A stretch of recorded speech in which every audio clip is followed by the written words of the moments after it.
Chapitre 2 L'affectif et le rationnel.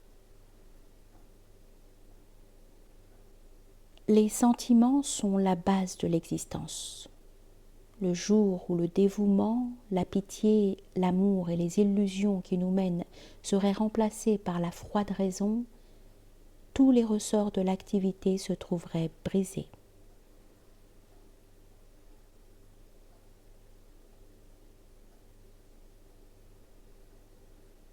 Le rôle de la raison apparut très tard dans l'histoire de notre planète. Pendant des entassements d'âges, les êtres ont vécu et se sont transformés sans elle.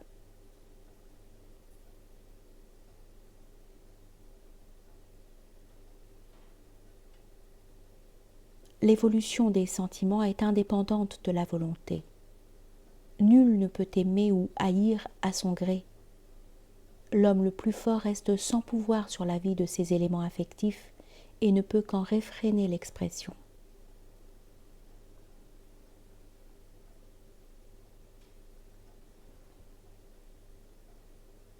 Les sentiments, peu variables dans leur essence, changent souvent d'objet. C'est ce qui fait croire à leur transformation.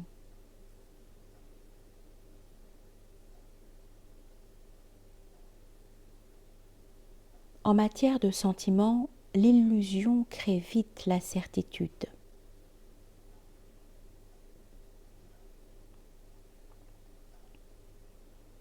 Les sentiments simulés finissent quelquefois par devenir des sentiments éprouvés.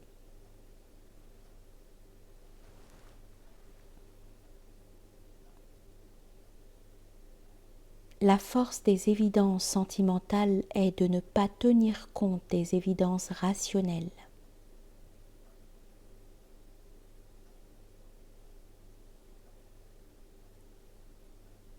Les diverses formes de logique, mystique, sentimentale et rationnelle, n'ont pas de commune mesure.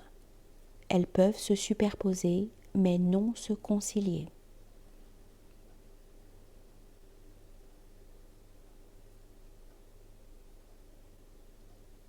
Les sentiments se combattent avec des sentiments ou des représentations mentales de sentiments, jamais avec des raisons.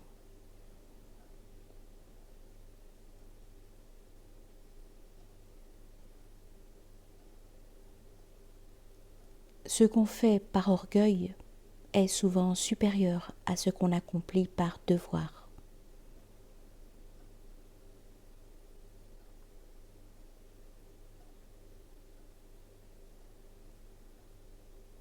Les impulsions sentimentales et mystiques agissent beaucoup plus sur la conduite des hommes que toutes les démonstrations rationnelles.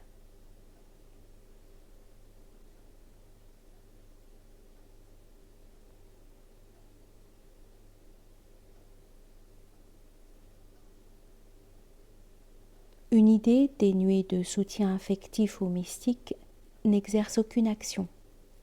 Elle est un fantôme sans prestige, sans durée et sans force.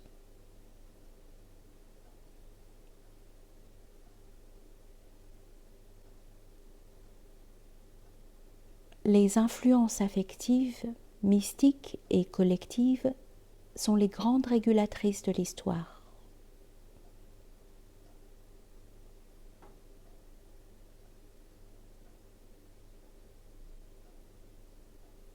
Démontrer qu'une chose est rationnelle ne prouve pas toujours qu'elle soit raisonnable.